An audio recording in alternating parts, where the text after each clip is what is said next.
Have you ever felt like you can still do something to improve the way you do your makeup? Well, this video might be helpful for you.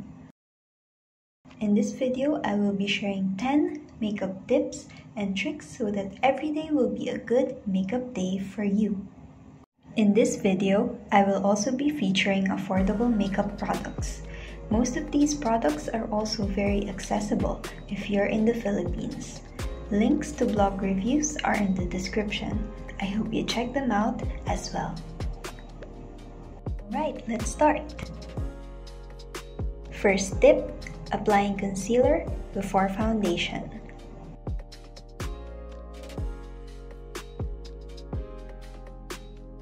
This tip is very helpful if you have pimples, dark spots, and other problem areas that need more coverage.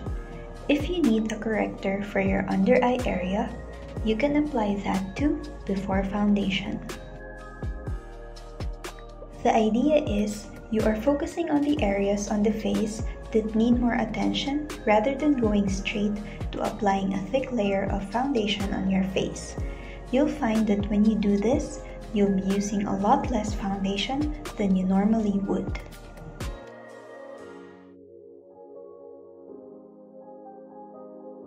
For me, personally, doing this does not only help me control the amount of product I apply on my face, it also saves me time.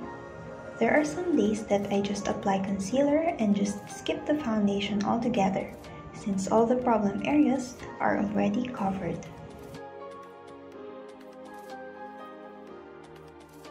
Just make sure to take your time blending your base makeup so everything is seamless and not patchy.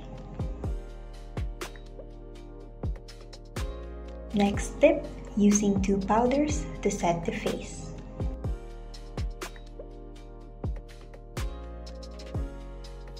For this tip, you'll want to use a lighter setting powder for your under eye area and center of the face. You can also use either a loose or pressed setting powder, but the important thing is it must be translucent or a shade that is slightly lighter than your skin tone.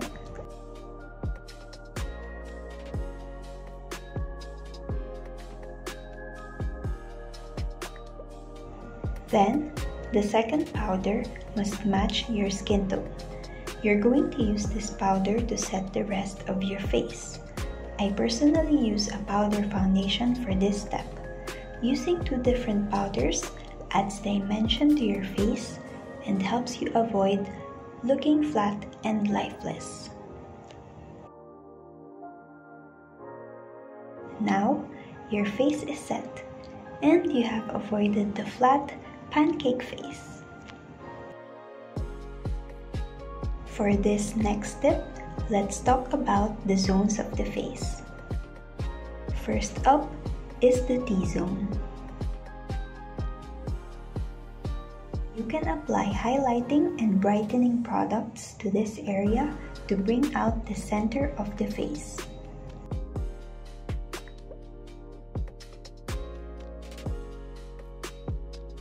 Next is the C-zone. In this area, you can apply your highlighter. You'll find that when the light hits the face, this area is the most prominent. That's why you got to pack on your highlight there to blind all the haters.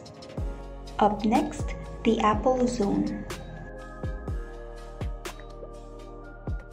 This area is where people used to apply blush, but that doesn't always work for everyone because we have different face shapes.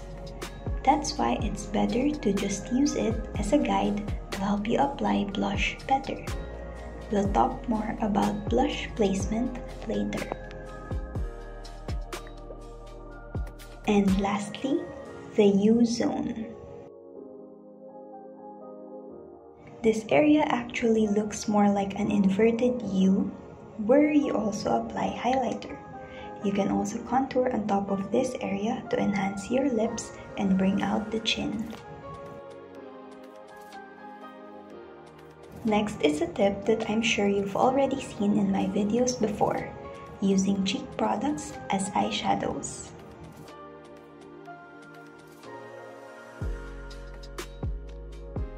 This tip is helpful for beginners at makeup because cheek products are less pigmented than eyeshadows. You don't need to worry about applying too much, and you can also build up the color according to your preference.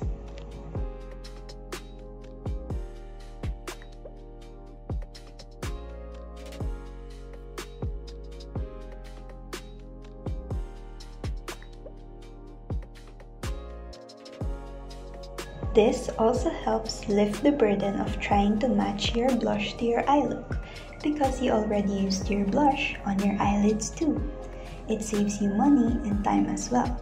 So if you think you're not going to get much use out of an eyeshadow palette, this tip is for you.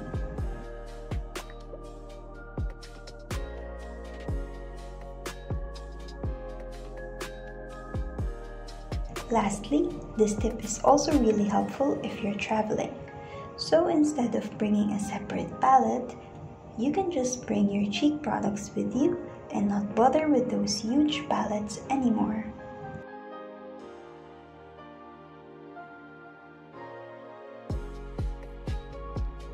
Doesn't that just make eyeshadow application much simpler, quicker, and easier? But if you really want to use eyeshadows, here is the easiest way to create a nice eye look. Start with a transition shade. This shade will be the guide on where you should apply the next eyeshadows. The most used transition shades are neutral brown shades. Just pick one that works well for your skin tone. For me, I use warm-toned transition shades.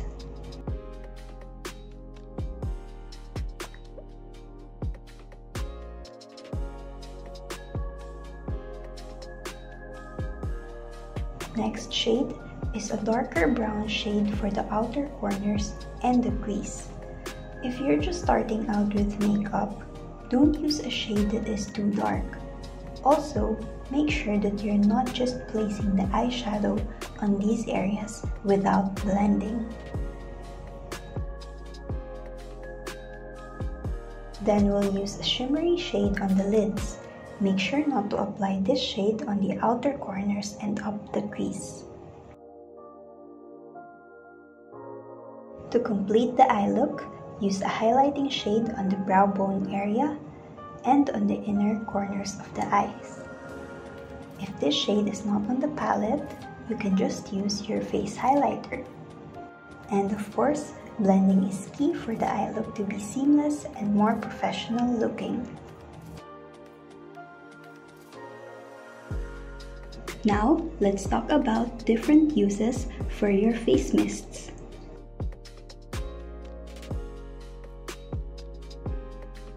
First, to prime the face. Facial mists can be used as a first step in makeup application or as a last step of the skincare routine. They do not only feel refreshing and soothing, but they also have good ingredients for the skin. Second, to intensify eyeshadow pigment. If you want to make the color of your shimmery and glittery eyeshadows pop, you can spray the eyeshadow brush with some facial mist before applying the eyeshadows on your lids.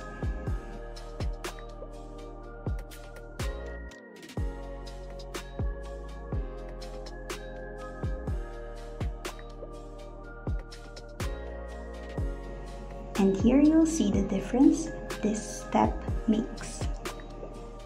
And third, to set the face. Now this is one of the best uses for facial mists.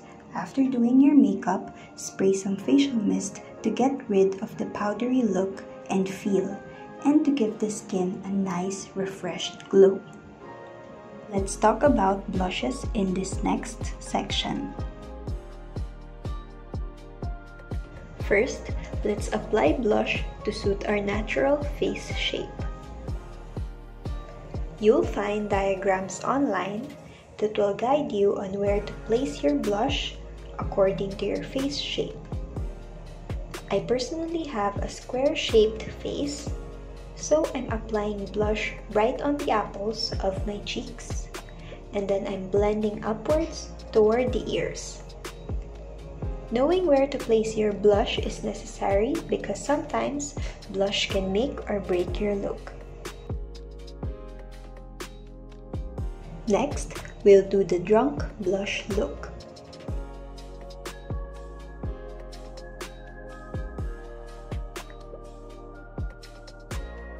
I will be using a lip and cheek tint here, but you can use any type of blush as long as the color or shade is reddish or pinkish. For the drunk blush technique, you'd want to apply the blush not only on the apple zone, but all the way across the cheeks. You could also apply some on the nose.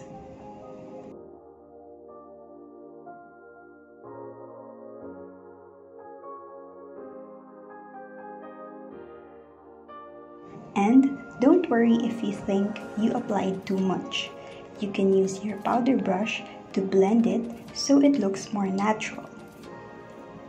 Then you can put some powder on the brush to sheer out the blush even more.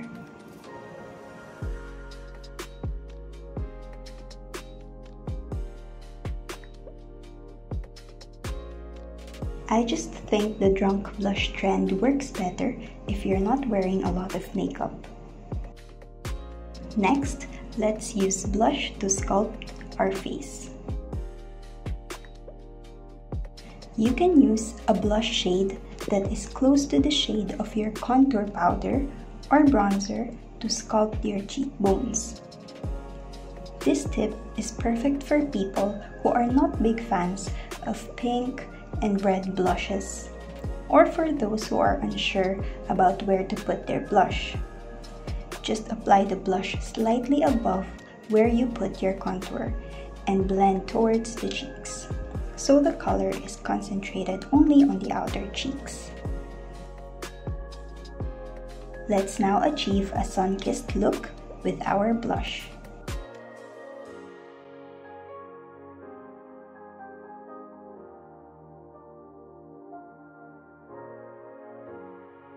Using a warm-toned blush shade, you can apply blush on top of your bronzer, on your cheeks, and across the face to get a beautiful sun-kissed glow.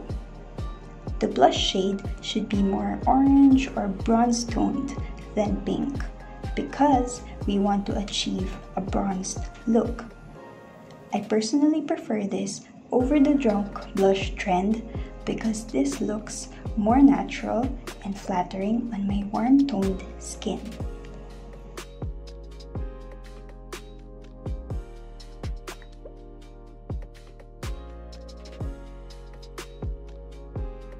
Lastly, let's try the Japanese hangover look.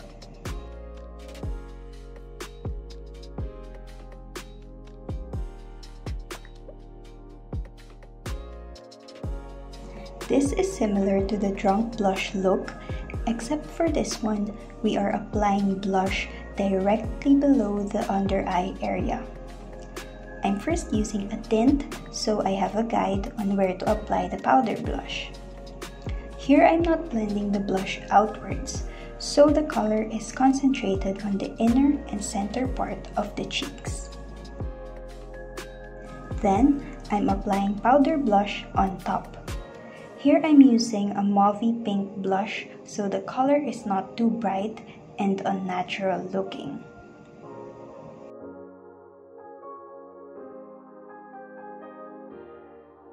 Personally, I'm not a huge fan of drunk blush looks, but I still think they're cute.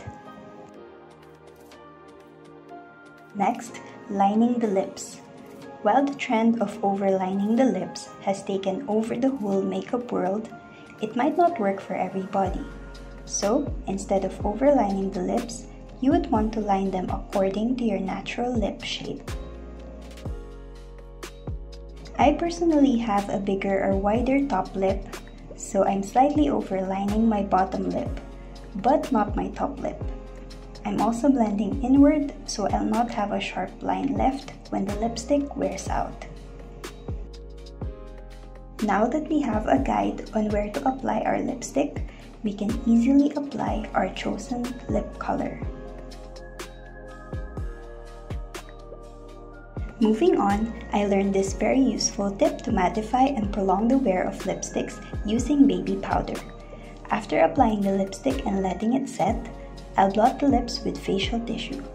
Then I'll put some baby powder on the tissue and blot my lips again. You can see how this mattified the lip color, and this will also help make it more long-wearing. And my last step is for touching up your makeup. For touching up lipsticks, just use facial tissue to blot the lips and get rid of excess food or drink left on the lips. Then, reapply your lip color, starting from the inner part of the lip, then blend outwards. I usually reapply lipsticks after having a meal or after about 3 to 4 hours of wear.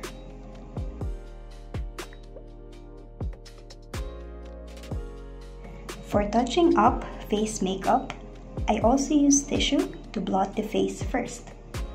Some people, especially those who have more oily skin, prefer to use blotting paper. Feel free to use whichever works for you best.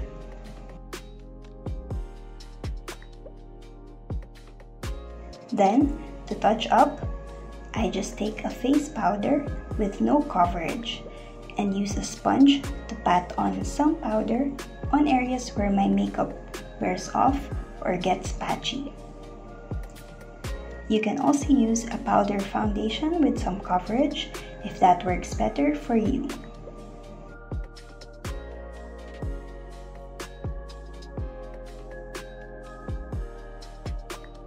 And now our makeup is flawless again. Alright, those are all the tips I have for you. I really hope they were helpful. Thanks for watching. Bye!